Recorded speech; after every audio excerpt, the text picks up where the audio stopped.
Hey there, gang. We are back at Lake Forest Cemetery here in Lake Forest, Illinois, and today I'm going to tell you a story about a great man here in Chicago, loved by many, including myself, who passed away in 2000 along with some other people in a plane crash. His name was Bob Collins. Now, this particular story really affects me in three different ways. Number one, the airport where it happened is my airport. Number two, of course, listening to Bob Collins all these years. He was a radio guy, famous. And number three, the woman that was in the other plane I had just seen just before it happened, because she came out of my flight school the day it happened. So we're going to talk about it.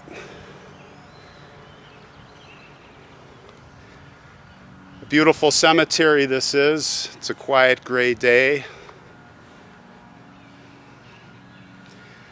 Well, Bob Collins, yes, he was a radio personality at a radio station called WGN. And I'm going back to the 1980s, 1990s. I remember listening to him and I was hooked, as probably most of Chicago was. Bob was really into fast cars, and he had toys. And he also, for airplanes, he wasn't into the speed. He was a very safe pilot. He was a very competent pilot. And you know, sometimes it's just fate when things happen. When things just line up and there's nothing you can do, because there was blame this way, there was blame that way, but really it was no one's fault. It was just the way the cards were going to line up on that day in the year 2000. Bob, that is, was flying a aircraft called a Zlin. It's an aircraft that is a Czech aircraft made in Czechoslovakia at the time. And it was a crop dusting plane, but mainly an aerobatics airplane. Now, Bob was not into aerobatics. He was just flying it. He was waiting for his Cirrus, which was just coming out, I believe, at the time. Those were just being built. And he was with his buddy, Herman Luscher, who was a neighborly Austrian gent known as Mr. Fix-It. He lived up here in Lake Bluff, Lake Forest area near Collins. And as well as being a close friend, he was a former Navy pilot who flew corporate jets in his retirement.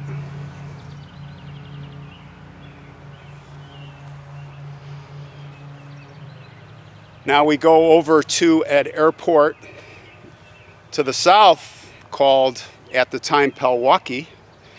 It's now called Chicago Executive Airport. And there was a flight attendant taking flight lessons, Sharon Huck. She was 31 years old. She was a flight attendant with United Airlines. And I didn't know her, but I saw her. I had just gotten my pilot's license 2 years before, and I was taking my instruments, getting my instrument rating. And I remember seeing her on that day. God, it's crazy. Walked by me, and now the plane that she was flying was a Cessna 172, very safe airplane. Very, very safe airplane. It's used by practically everybody as a passenger plane, small, light aircraft. It's used probably as most primarily as a trainer. So we were at American Flyers flight school there at Milwaukee. And, you know, I just said, have a good flight. Now the plane that she was flying in, that particular 172, we had 4 or 5 of them. I did not like it. The reason I didn't like it, I got in it my first time, and you know, I'm 6'5", and maybe it was that, it just, the seat didn't feel right. We started it up, and before we taxied out, I basically said, I'm not flying this aircraft. Let's get in another one. I don't know if it was a jinx or what, but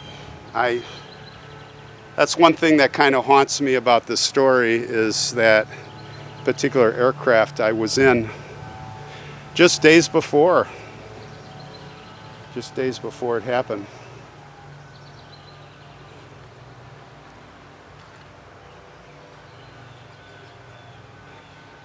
Sharon was very competent.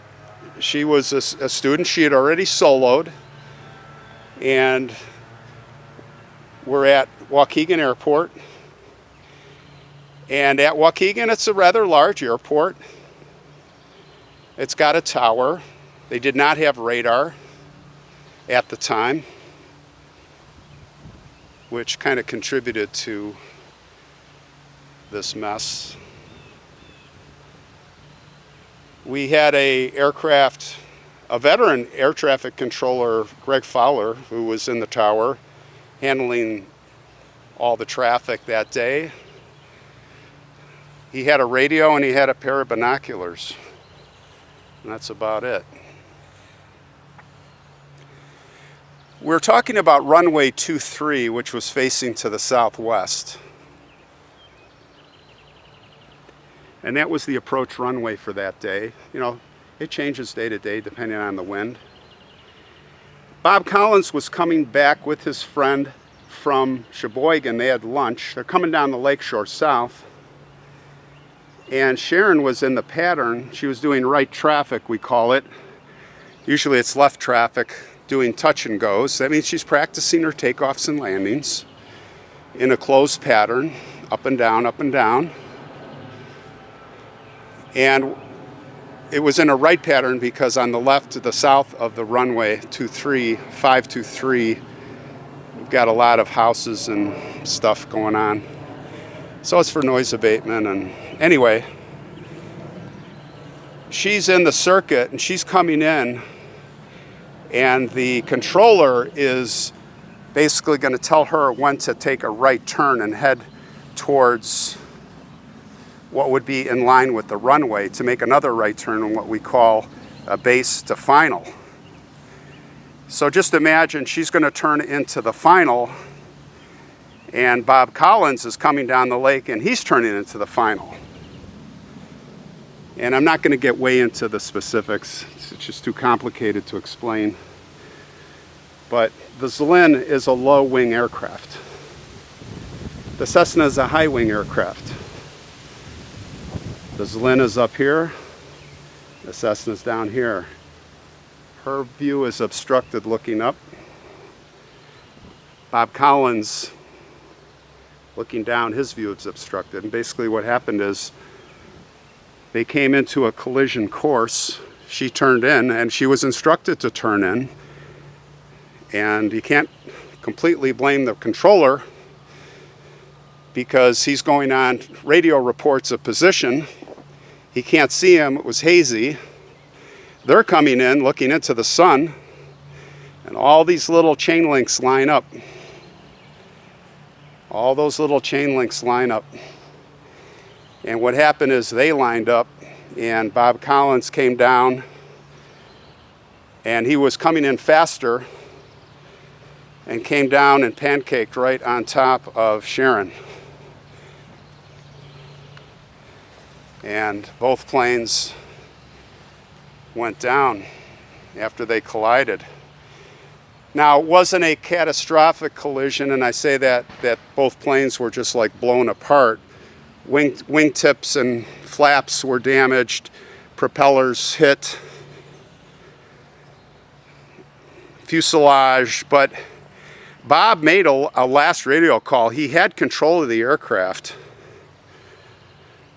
He had control of the aircraft, and he said, we've had a midair, something to that effect.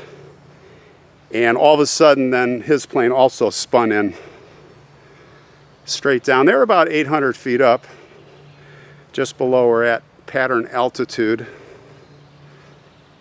Now here's what's ironic. Bob had just ordered a Cirrus, which is the first plane made that has parachutes.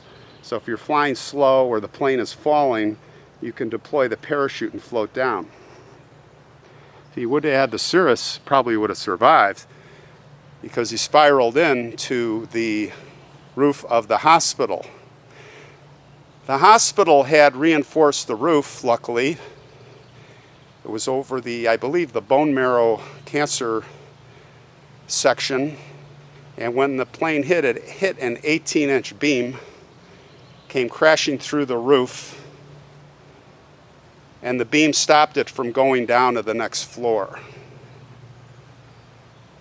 It was in the nose of the aircraft was basically in the conference room. And of course, everybody was killed instantly. Sharon was by herself flying solo. Her plane crashed into a street nearby. And everybody perished. Everybody perished instantly. Bob Collins, Herman Lusher, Sharon Hawk.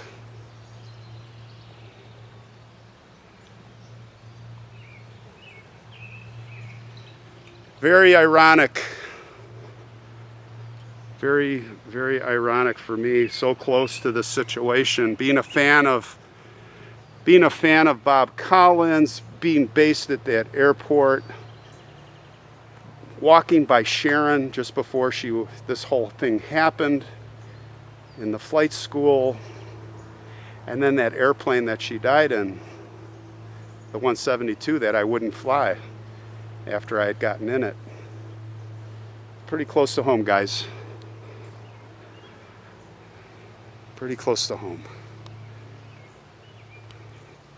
Here is Bob's grave here, this beautiful, beautiful cemetery.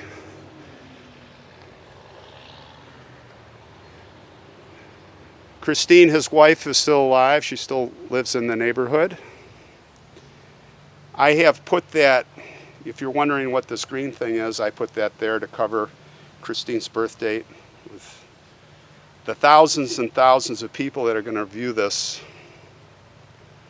I don't want any identity theft type of things, but there's the date, February 8th, 2000. And we see the shamrock. We see the shamrock.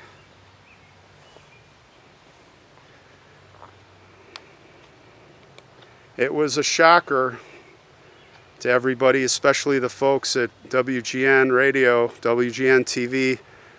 I can tell you that that place, as other places, and that maybe more than anywhere, is a real, it still is today, a real family. We had Wally Phillips, Spike O'Dell, Orion Samuelson.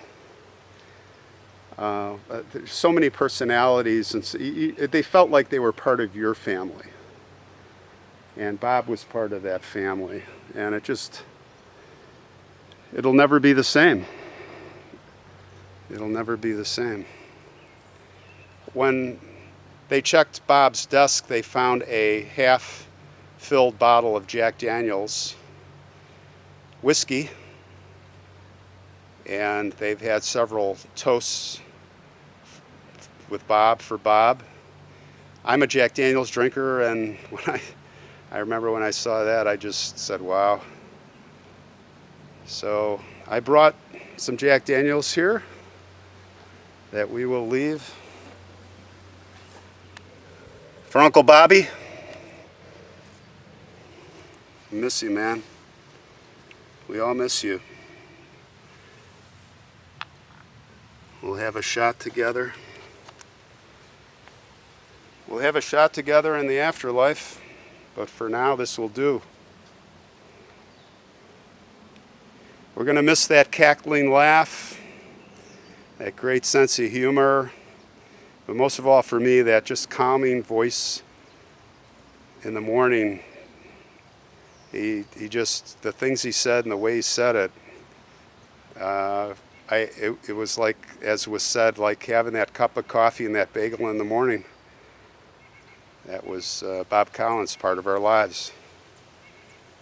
Rest in peace, Bob, and Christine, best of health to you. Rest in peace.